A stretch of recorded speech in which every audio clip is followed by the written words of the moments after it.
So, hey guys, welcome back to the Accelerated Real Estate Investor Podcast with Josh Cantwell. Today, I want to talk to you a little bit about optimizing your capital improvements. There's 5 things in this discussion, in this solo cast, that I specifically want to talk about. Number 1 is the delivery of materials to a job site. Number 2 is how those materials are stored. Number 3, making sure that every contractor has a detailed scope of work. Number 4, making sure each contractor is only assigned a maximum number of units. And number 5, making sure that there's a runner in order to go get things if a contractor is missing them. So these are 5 concepts that we've had challenges with in our own business. We're going to talk about those today on this solo cast. Thanks for joining me today on Accelerated Real Estate Investor. I look forward to sharing with you some real insights in my business, some real challenges that I'm experiencing right now. Ready? Here we go. Welcome to the Accelerated Investor Podcast with Josh Cantwell. If you're looking to retire early with forever passive income, you're in the right place. This podcast is the go-to destination for real estate investors, both active and passive, and multifamily apartment investors, both new, intermediate, and advanced. Now, sit back, listen, learn, and accelerate your business, your life, and your investing with the Accelerated Investor Podcast. So, hey guys, just wanted to jump on today and do some training and a little bit of a solo cast for you on some of the challenges that we often face when we're turning a bunch of units and running a big capital improvement budget at our buildings. Right now, we've got about $3 million in capital improvements scheduled at just in our Northeast Ohio, Cleveland portfolio. And of course, with that, we run into various challenges, various roadblocks and hurdles for us to get through. And I want to tell you about those. Our VP of construction is a guy named Dave, and Dave is constantly working to help our contractors be more efficient, be more effective, turn units faster, and have less hiccups and headaches. Dave also orders all the material that they need to make sure that they have the stuff on site so we get the best pricing. So when contractors show up, all they need to do is the labor, right? All they need to do is actually do the work. So we pay for the labor piece. We buy our own material, source our own material, store our own material, and then we have outside contractors come in that actually do the labor and turn the units. So there's 5 things that I mentioned in the introduction that are challenging for us. So number 1, let's talk about this, is the delivery of materials. So when we are turning a unit, we're also usually ordering sticks of trim. We're ordering paint, primer. We're ordering LVP flooring, toilets, vanities, vanity lights, tub surrounds, the plumbing that goes in the tub. We're often ordering cabinets, hardware, countertops, appliances, plumbing that goes in behind the cabinets. And we're also ordering the remaining hardware and fixtures like ceiling fans, light fixtures, doorknobs. We're often also ordering panels. Sometimes we're buying these apartment buildings that have old knob and tube electrical. So we've got to replace those with updated panels in the units. As you can imagine, the delivery of all these materials is often kind of chaotic. We order, like, let's say, a shipment of 10 units to be stored on our site. We order them, we try to get as much of the material from one vendor as we can and try to get the best pricing, and that material gets delivered. Well, our contractors have in their scope of work and in their contract that they are supposed to receive these materials. So imagine you're a contractor, let's say you're painting, or let's say you're laying flooring, and all of a sudden you get a call from Dave, and Dave says, hey, we have a delivery, right? Well, that immediately right there presents a challenge. Because Dave knows that the delivery is coming, but Dave usually knows within a window, like between 8 in the morning and noon, or 1 o'clock and 5 o'clock, we're going to get this delivery from one of our vendors. Could be Lowe's, Home Depot, National Design Mart, you name it, we're going to be getting that delivery. but Dave doesn't know the exact date and time. So when Dave does get the notice that the truck is on site, then he's got to ping the contractor. The contractor is going to stop whatever they're doing and immediately go find the truck and offload the truck and put the stuff in the mobile mini unit, right? So that in itself is a problem because we don't really want the contractor to be dropping a project when he's in the middle of painting or the middle of flooring or the middle of hanging cabinets, okay? So how do you solve that problem? Well, we solve that problem with a runner where our vice president of construction, Dave, and our runner, whose name is Kenny, they work more in the office, in the corporate office. Kenny does some plumbing for us, but he also helps with maintenance and he also helps with receiving deliveries. And he also runs to Home Depot when we're short of any kind of small materials that we might need.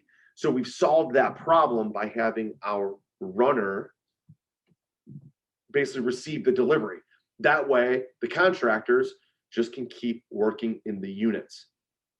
Challenge number 2, the materials need to be labeled and stored in the same place every time. So we have these mobile minis. They're essentially large containers. We have 2 of them on site at one of our properties. And we've created a system so that every time the materials are brought in, they're stored in the exact same place.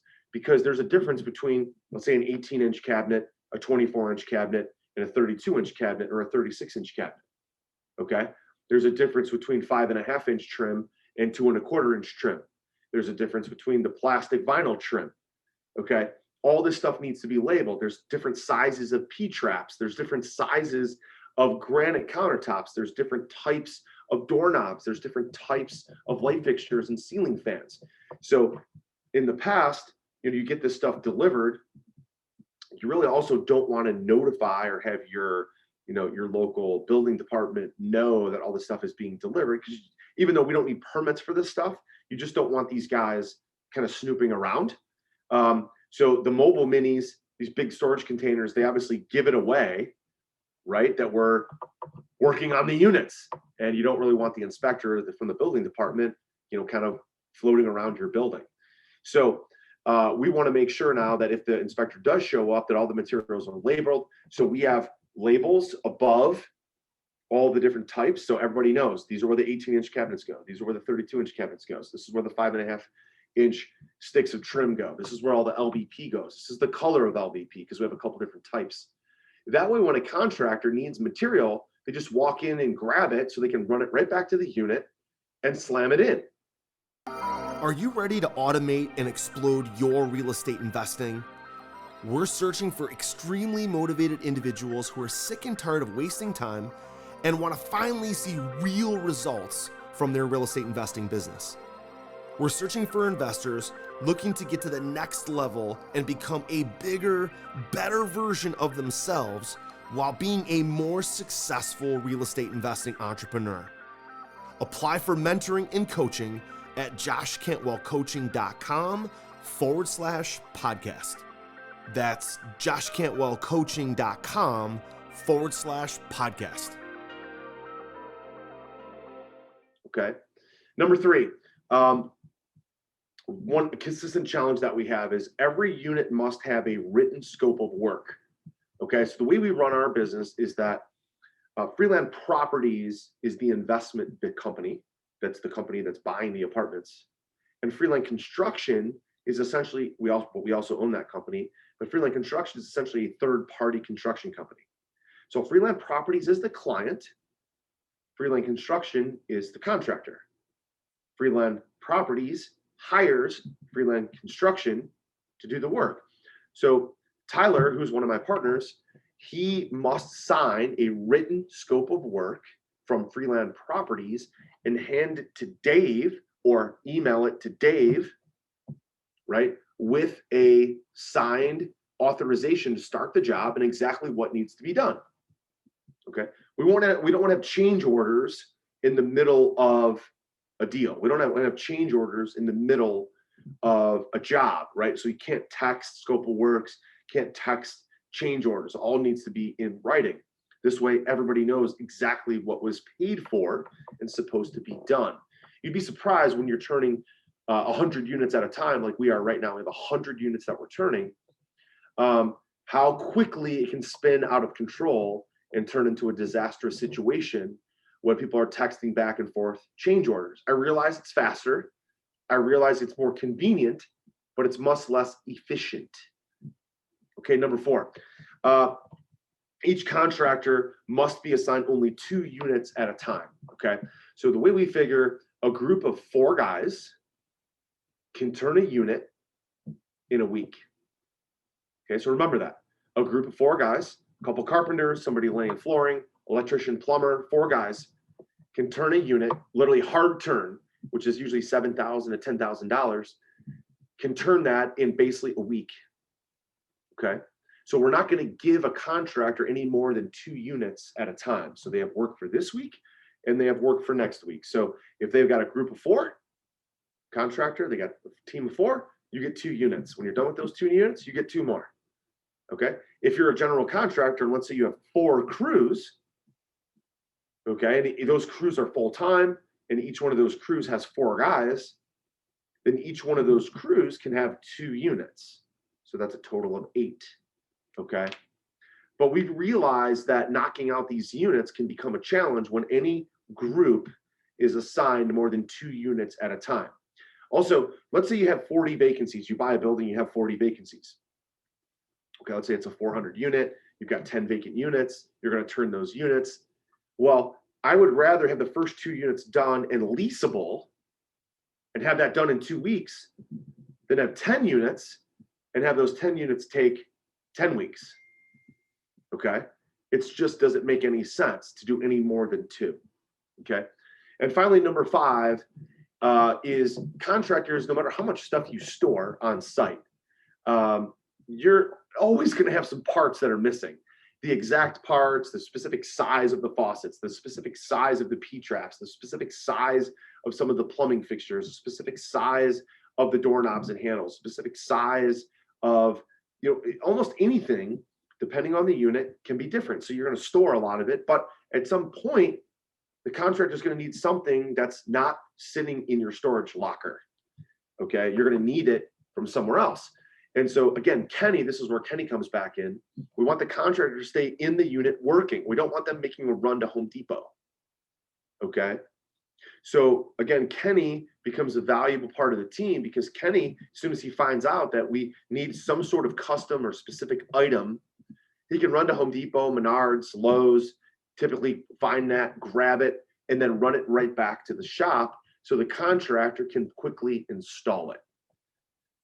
Okay. So these are literally 5 specific issues that we were just working on the last 2 weeks, trying to keep the contractors in the units so they can make the most money as possible. They can knock the units out as fast as possible so we can release them as fast as possible and keep our costs down. So these 5 challenges now have 5 solutions. That's my job as a CEO and as an executive in the company to determine what the challenges are and create solutions. I don't work in the unit. That's a specific job, and I have a lot of respect for the guys that are in the unit. My job is to find the blind spots, the holes, the problems, and fix those. It's a different type of job. Okay. And so we have to have a lot of mutual respect for each other because my job no more important than the other guy. The other guy just is actually doing the work where I'm trying to be outside and above the business, trying to figure out what's wrong. Okay, guys. Well, there you have it. Those are some very specific 5 items to optimize your CapEx. I appreciate the opportunity to share that with you. And again, I'm always so grateful to come into your ears, to come into your life, to share some of the actual things that are really going on for me. This is kind of therapeutic to share it with you. Thanks so much for being here today. Well, don't forget to hit the subscribe button wherever you get your podcasts, wherever you get your videos, whether it's YouTube or iTunes, hit that subscribe button. And I would be so happy and honored if you would leave us a rating and review. Just open it up right on your phone, open up your podcast and your YouTube channel, find a place to write a quick review, give us a quick 5 stars. It would mean so much to me. Thank you so much for being here, and we'll see you next time on Accelerated Real Estate Investor. Take care. Hey, Josh here, and do you want to win a free Accelerated Investor t-shirt? All you have to do is give Accelerated Investor, our podcast, Accelerated Investor, a rating and a review on iTunes, okay? Do that now. Then send us a screenshot on Facebook or Instagram or Twitter. What we're gonna do then is every week we're gonna pick our favorite rating and review, and we're gonna send that person a free t-shirt and maybe again some other cool fun stuff as well from Accelerated Investors. So again, don't forget to take a screenshot, leave a rating, review, take a screenshot, send it to us so we know exactly who you are. And then once a week, every week on the podcast, we will announce a new winner. Don't forget to take a screenshot and send it to us so we know exactly who you are. We'll announce a new winner every week.